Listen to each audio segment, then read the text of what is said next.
प्यारे विद्यार्थियों नमस्कार। स्वागत है आप सभी का आपके अपने यूट्यूब चैनल पीके स्टडी में। तो आज की क्लास हमारी थर्ड क्लास है। क्लास बड़ी इम्पोर्टेंट है। आज हम राजस्थान जीके के कुछ इम्पोर्टेंट क्वेश्चनों को लेने वाले हैं। अगर आप किसी भी एग्ज़ाम की तैयारी कर रहे हैं उसमें राजस्थान जीके आती है तो क्लास को पूरा देखें और लास्ट में कमेंट करना है कि आपके 20 क्वेश्चनों में से कितने क्वेश्चन राइट होते हैं। ठीक है ना। क्लास बहुत ही इम्पोर्टेंट होने वाली है आज की। अगर आपने पहले की 2 क्लास नहीं देखी है तो उन्हें भी जाके देखें। तो बिना देरी की क्लास को करते हैं चालू। और आज का फर्स्ट क्वेश्चन आपसे पूछा है, खेजड़ी वृक्ष राजस्थान के किस लोक देवता का प्रतीक है। पहला ही क्वेश्चन लोक देवताओं से संबंधित है। आपसे पूछा है, खेजड़ी वृक्ष राजस्थान के किस लोक देवता का प्रतीक है। गोगा जी, बाबू जी, तेजा जी, रामदेव जी। 4 ऑप्शन आपके पास में है और इसमें आपका राइट आंसर ऑप्शन ए होगा, गोगा जी। खेजड़ी वृक्ष गोगा जी का प्रतीक है। गोगा जी के मंदिर खेजड़ी वृक्ष के नीचे होते हैं। गोगा जी का जन्म ददरे व चूरू में हुआ 1003 विक्रम संवत में। गोगा जी के पिता का नाम जेवर सिंह है, माता का नाम बाचल है, पत्नी का नाम केमलदे है। गोगा जी की समाधि स्थल गोगामेड़ी हनुमानगढ़ में है। ठीक है ना। ऑप्शन ए इसमें आपका राइट हो जाएगा। और अगर आपसे पूछे गोगा जी की ओल्डी कहाँ पर है तो सांचौर जालोर में गोगा जी की ओल्डी है। आगे बढ़ते हैं। आज का सेकंड क्वेश्चन आपसे पूछा है, राजस्थान का बेल्लोर कौन से दुर्ग कहलाता है। राजस्थान का बेल्लोर कौन सा दुर्ग कहलाता है। तारागढ़, बसंतगढ़, भैंसरोडगढ़, त्रिभुवनगढ़। 4 ऑप्शन आपके पास में है। आपसे पूछा है, राजस्थान का बेल्लोर किस दुर्ग को कहते हैं। तो इसमें आपका राइट आंसर ऑप्शन सी होगा। भैंसरोडगढ़ को राजस्थान का बेल्लोर कहते हैं। भैंसरोडगढ़ दुर्ग जो कि चित्तौड़गढ़ में है। भैंसरोडगढ़ दुर्ग का निर्माण भैंसा साहब व्यापारी बरोड़ाचारण द्वारा बनवाया गया। भैंसरोडगढ़ दुर्ग बामनी व चम्बल नदी के संगम पर है। ठीक है ना।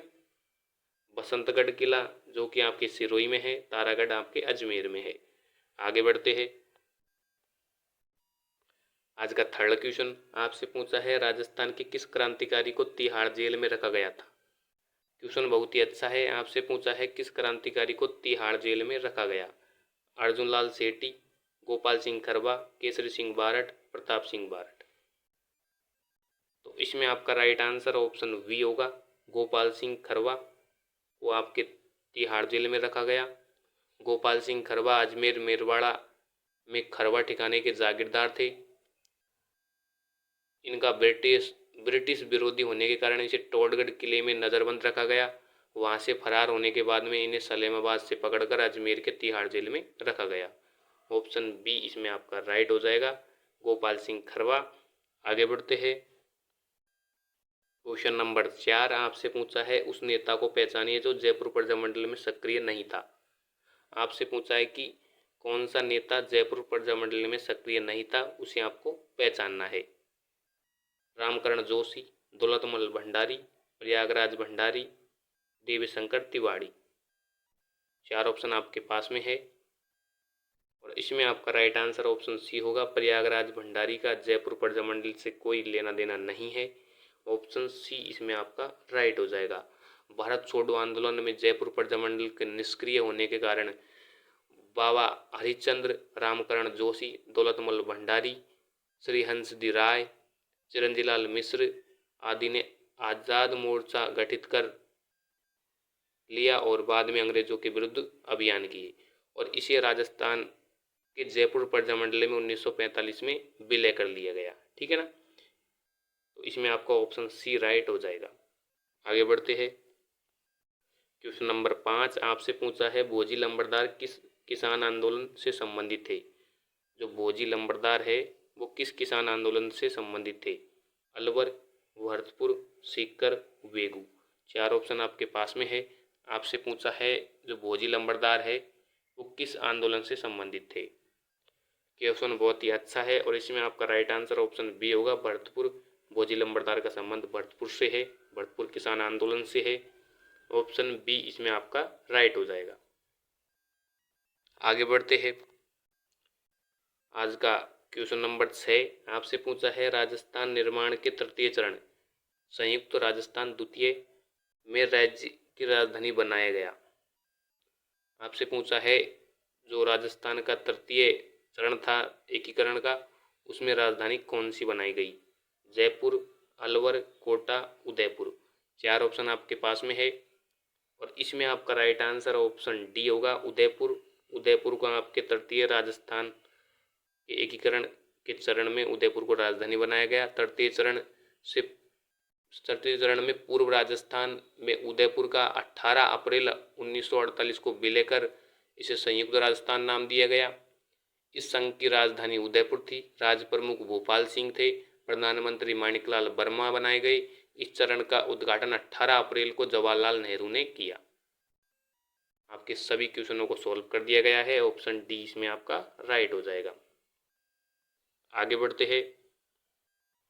क्वेश्चन नंबर 7 आपसे पूछा है निम्न में से कौन सी जगह 1857 क्रांति से संबंधित नहीं है? जो 1857 क्रांति थी अंग्रेजों के विरुद्ध भड़की थी, उस क्रांति का केंद्र कौन सा नहीं है, यह आपसे पूछा है। नीमच, जैसलमेर, कोटा, देवली।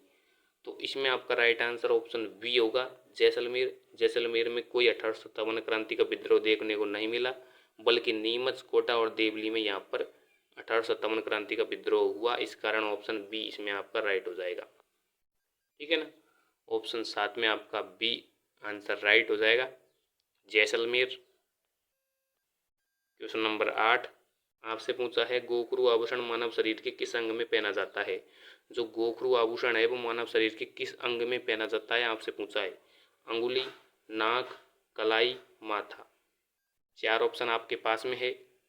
क्वेश्चन बहुत ही अच्छा है और इसमें आपका राइट आंसर ऑप्शन सी होगा, कलाई। गोखरू पहना जाता है कलाई में। ऑप्शन सी इसमें आपका राइट हो जाएगा। गोखरू जो कि छोटे छोटे मणियों से बनाया जाता है। ठीक है ना। आगे बढ़ते हैं। क्वेश्चन नंबर 9 आपसे पूछा है मोरनी मांडना किस जनजाति से संबंधित है? मोरनी मांडना जो राजस्थान की किस जनजाति में ज़्यादा फेमस है, आपसे ये पूछा है। भील, मीना, गरासिया, सहरिया। 4 ऑप्शन आपके पास में है और इसमें आपका राइट आंसर ऑप्शन बी होगा, मीणा। मीणा जनजाति में मोरनी मांडना फेमस है। राज्य की मीणा जनजाति मोरनी मांडने के लिए प्रसिद्ध भी है। मीणा जनजाति मुख्यतः जयपुर, दौसा, सवाई माधोपुर, उदयपुर जिले में निवास करती है। ऑप्शन वी इसमें आपका राइट हो जाएगा। क्वेश्चन नंबर 10 आपसे पूछा है डामोर जनजाति अधिकतर पाई जाती है। जो डामोर जनजाति है वो अधिकतर कहाँ पर पाई जाती है? डूंगरपुर, बांसवाड़ा, कोटा, बूंदी, प्रतापगढ़, भीलवाड़ा। 4 ऑप्शन आपके पास में है और इसमें आपका राइट आंसर ऑप्शन ए होगा, डूंगरपुर, बांसवाड़ा में आपके डामोर जनजाति पाई जाती है। ऑप्शन ए इसमें आपका राइट हो जाएगा। आपको क्वेश्चनों को साथ साथ काउंट भी करना है कि आपके 20 क्वेश्चनों में से कितने क्वेश्चन राइट होते हैं। इससे आपकी तैयारी का मूल्यांकन हो जाएगा। साथ साथ आपको देखने को मिलेगा कि आपके कितने क्वेश्चन सही होते हैं और गलत। आगे बढ़ते हैं। अगला क्वेश्चन आपसे पूछा है राजस्थान में ओलंदी क्या है? राजस्थान में ओलंदी क्या है? राजस्थानी लोकगीत, विवाह का एक प्रकार, एक देसी खेल, नववधु के साथ जाने वाली लड़की या स्त्री। आपसे पूछा है ओलंदी क्या है, तो इसमें आपका राइट आंसर ऑप्शन डी होगा, नववधु के साथ जाने वाली लड़की या स्त्री ओलंदी कहलाती है। ठीक है ना। आगे बढ़ते हैं। क्वेश्चन नंबर 12 आपसे पूछा है धामण करण अंजन है राजस्थान में भेड़ों की किस्में, गुजरात के अरंडी बीजों की किस्में, राजस्थान में घास की किस्में, गबरी नृत्य के 3 नायक।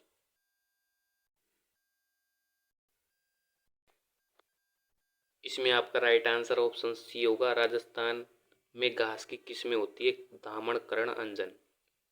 ठीक है ना, जो कि पश्चिमी राजस्थान में उगती है आपके। ऑप्शन सी इसमें आपका राइट हो जाएगा। आगे बढ़ते हैं। आज सभी क्वेश्चन इंपॉर्टेंट होने वाले हैं।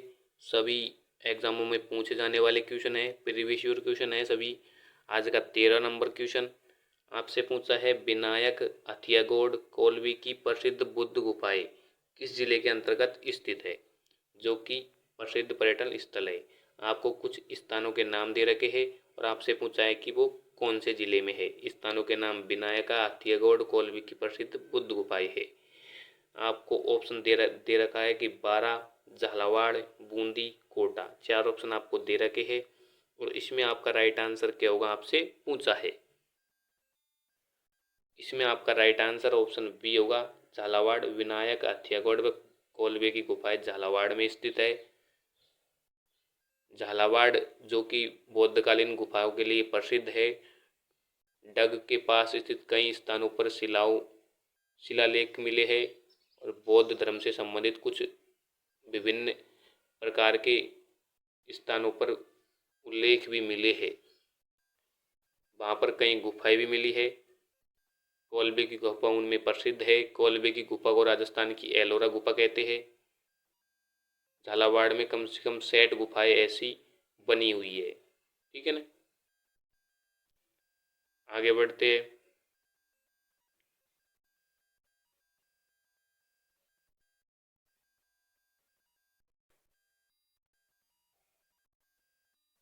आपसे पूछा है, लिंग्विस्टिक सर्वे ऑफ इंडिया के लेखक है। लिंग्विस्टिक सर्वे ऑफ इंडिया के लेखक कौन है आपसे पूछा है। George Grierson, L P. Tessitori, Motilal Menaria, Gary Smith. चार ऑप्शन आपको दिए हुए हैं। आपसे पूछा है लिंग्विस्टिक सर्वे ऑफ इंडिया के लेखक कौन है। क्वेश्चन बड़ा ही इंपॉर्टेंट, बड़ा ही जबरदस्त क्वेश्चन है और इसमें आपका राइट आंसर ऑप्शन ए होगा, जॉर्ज ग्रियर्सन या फिर जॉर्ज अब्राहम ग्रियर्सन ने लिंग्विस्टिक सर्वे ऑफ इंडिया का लेखन किया। ऑप्शन ए इसमें आपका राइट हो जाएगा। आगे बढ़ते। क्वेश्चन नंबर 15, बड़ा इंपॉर्टेंट क्वेश्चन आपसे पूछा है, राजस्थान की किस बोली पर मराठी भाषा का प्रभाव है। जो मराठी भाषा है उसका प्रभाव राजस्थान की किस बोली पर है, क्वेश्चन में पूछा गया है। मारवाड़ी, मालवी, मेवाड़ी, ढूंढाड़ी। चार ऑप्शन आपके पास में है और इसमें आपका राइट आंसर क्या होगा आपसे पूछा है। इसमें आपका राइट आंसर ऑप्शन बी होगा, मालवी। मालवी भाषा पर मराठी भाषा का प्रभाव है। ऑप्शन बी इसमें आपका राइट हो जाएगा। आगे बढ़ते हैं। क्वेश्चन नंबर 16 आपसे पूछा है, राजस्थान के विख्यात इतिहासकार जो एक समाज सुधारक भी थे। क्वेश्चन बहुत ही अच्छा है। आपसे पूछा है, राजस्थान के कौन से इतिहासकार है जो एक समाज सुधारक भी थे। मानकरण शारदा, हरविलास शारदा, C.K.F. वोल्टेयर, जमनालाल बजाज। चार ऑप्शन आपके पास में है और इसमें आपका राइट आंसर ऑप्शन बी होगा, हरविलास शारदा जो एक समाज सुधारक भी थे और इतिहासकार भी थे। ऑप्शन बी इसमें आपका राइट हो जाएगा। आगे बढ़ते हैं। अगला आपसे पूछा है, राजस्थान शब्दकोश का निर्माण किया। जो राजस्थानी भाषा है उसका शब्दकोश है वो किसने तैयार किया, आपसे ये पूछा है। ऑप्शन ए है बाकीदास, ऑप्शन बी है श्रीलाल, ऑप्शन सी है सीताराम लालस, ऑप्शन डी है मन्नालाल पुरोहित। जो राजस्थानी भाषा का शब्दकोश है वो किसने तैयार किया, ये आपसे पूछा है और इसमें आपका राइट आंसर ऑप्शन सी होगा, सीताराम लालस ने राजस्थानी भाषा का शब्दकोश तैयार किया। ऑप्शन सी इसमें आपका राइट हो जाएगा। आगे बढ़ते हैं। क्वेश्चन नंबर 18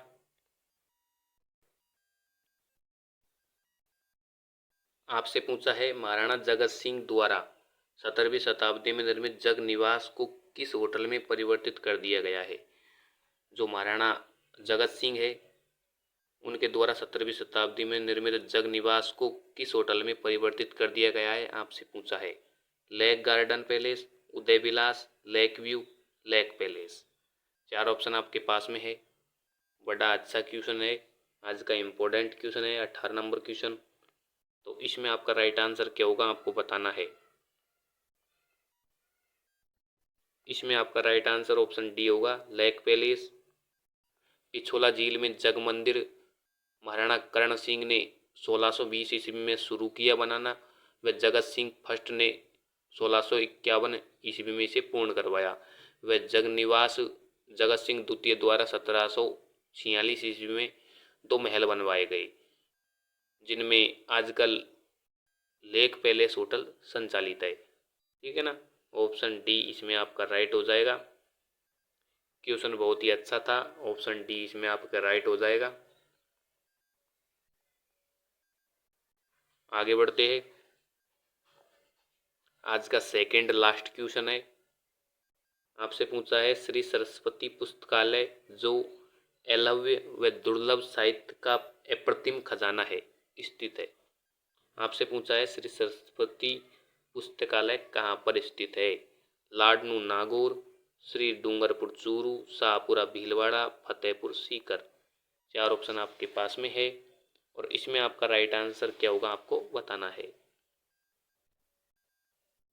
इसमें आपका राइट आंसर ऑप्शन डी होगा, फतेहपुर सीकर में आपके श्री सरस्वती पुस्तकालय स्थित है। ठीक है ना, ऑप्शन डी इसमें आपका राइट हो जाएगा। आगे बढ़ते हैं। अगला क्वेश्चन, आज का लास्ट क्वेश्चन है पांडुलिपि का संपादन एवं प्रकाशन का कार्य मुख्यतः किसका है? जो पांडुलिपियाँ होती है उनका संपादन करना व प्रकाशन करना, यह कार्य किसका है आपसे पूछा है। प्राकृतिक इतिहास संग्रहालय जयपुर, राजस्थानी राज्य अभिलेखागार बीकानेर, राजस्थान पुरातत्व संग्रहालय जोधपुर, प्राच्य विद्या प्रतिष्ठान जोधपुर। 4 ऑप्शन आपके पास में है और इसमें आपका राइट आंसर ऑप्शन डी होगा, प्राच्य विद्या प्रतिष्ठान जोधपुर में पांडुलिपि का संपादन व प्रकाशन का कार्य किया जाता है। प्राच्य विद्या प्रतिष्ठान जोधपुर पांडुलिपियों का सबसे बड़ा संग्रहालय है। ऑप्शन डी इसमें आपका राइट हो जाएगा। ठीक है ना, अगर क्लास आपको अच्छी लगी है तो वीडियो को लाइक शेयर चैनल को सब्सक्राइब करें और कमेंट में जाते जाते यह ज़रूर बताएं कि आपके 20 क्वेश्चनों में से कितने क्वेश्चन सही हुए। कैसी आपकी तैयारी है, आपकी तैयारी का आकलन हो गया होगा। ठीक है ना, थैंक यू।